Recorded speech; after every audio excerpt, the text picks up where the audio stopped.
Kalau ngomongin soal brand lokal, beberapa tahun kemarin itu ada campaign yang sempat ramai, yaitu hashtag local pride. Nah kalau sekarang campaignnya itu berubah jadi bangga lokal atau beli produk lokal.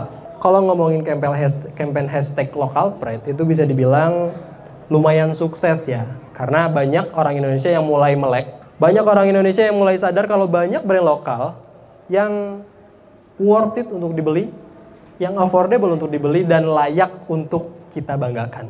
Tapi di sisi lain, gue sempat ini berpikir ketika campaign hashtag local pride ini kayaknya cuman untuk brand-brand yang punya berani untuk ngebakar duit lebih banyak, punya amunisi duit yang lebih banyak, dan mereka ini punya strategi marketing yang kuat.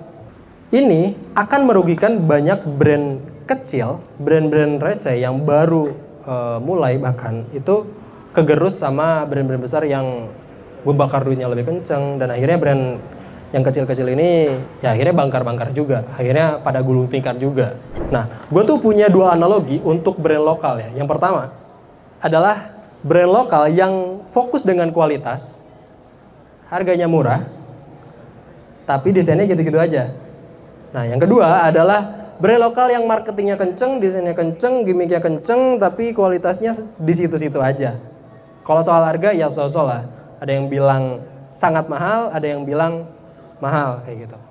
Yang pertama, buat analogi yang pertama, gue tuh suka sama brand Kodachi. Dia itu kita semua tahu lah kalau Kodachi ini brand legend Indonesia yang kualitasnya udah nggak usah diraguin lagi lah. Dengan harga 99.000 bisa dipakai sampai 2-3 tahun atau bahkan sampai 5 tahun itu udah luar biasa, bro. Tapi kalau kita lihat sekarang, kita ke mall terus kita lihat ke toko sepatu, ada nggak sih brand Kodachi? Maksudnya di medsos deh, ada nggak sih iklan brand Kodachi? Kayaknya udah nggak ada dan cenderung udah mulai redup gitu. Gue tuh menganalogikan si brand Kodachi ini sebagai orang tua yang lagi duduk, lagi menikmati dana pensiunannya sampai duitnya habis. Gue berharapnya brand Kodachi ini punya penerus yang berani untuk nge-rebranding brandnya ini dan akhirnya bisa bersaing sama brand-brand lokal lainnya. Kita bisa ambil contoh brand lawas yang lain itu mungkin Warrior atau satu lagi itu Spotek. Nah, brand itu sekarang lagi rebranding dan Ardiles juga salah satunya. Setelah rebranding akhirnya mereka bisa bersaing sama brand-brand lokal yang baru dan lebih kencang kayak gitu. Nah, yang kedua adalah ada brand lokal yang namanya itu Kompas. Kompas yang kita tahu itulah brand-brand lokal yang punya strategi marketing yang penuh dengan gimmick, penuh dengan canda dan tawa kayak gitu, tapi harganya mahal, tapi kualitasnya gitu-gitu aja. Tapi gue salut sih sama Kompas ini karena mereka bisa dibilang jadi salah satu atau bisa dibilang sebagai pelopor brand sepatu lokal yang berani menggunakan strategi marketing limited edition pertama di Indonesia. Kenapa mereka bisa kayak gitu adalah karena mereka ngejual dengan harga yang mahal, akhirnya mereka mendapatkan keuntungan yang lumayan besar juga. Ini kasihan banget ya Allah.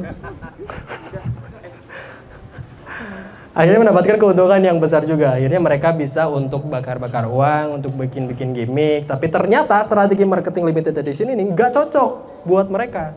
Karena bukan bikin brandnya jadi gendut atau jadi kaya, malah bikin para reseller semakin gendut dengan trik-trik nakalnya yang ngejual harga dengan tidak masuk akal. Kita semua pasti berharap lah kalau brand lokal ini bisa punya kualitas yang bagus, bisa punya desain yang keren, bisa punya teknologi yang mutakhir, tapi harganya tetap affordable, ya kan? Tapi pernah kepikiran nggak sih kalau bisa nggak sih brand lokal ini menuju ke mimpi itu kalau kita tetap beli barang-barang yang KW-KW juga, beli barang thrift yang pakai istilah 100% oribal, nggak masuk akal, bro. Thrift yang 100% oli adalah pre-love yang lo beli langsung dari tangan pertama atau user pertama, bukan thrift ball yang di live di TikTok dengan istilah 100% ori.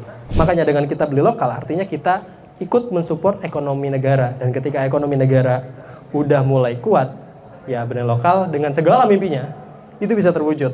Makanya ori KW ini bisa kita jadikan pembelajaran, bisa kita jadikan renungan untuk brand lokal untuk terus berinovasi, untuk bikin kenapa ini jatuh terus? capek ya dengar saya. Untuk terus apa ya, berkembang, berinovasi dan ngelawan produk KW atau ngelawan kompetitor-kompetitor lain, biar bisa jadi kayak brand lokal di Cina. Industrinya bagus, brand lokalnya penuh dengan inovasi, pemerintahnya ngedukung, dan warganya beli semua. Kayak gitu. Jadi segitu aja yang gua ceritain. Sebenarnya masih panjang, tapi karena udah disuruh cut, ya sudah. Gua Oki pamit undur diri. Selamat malam.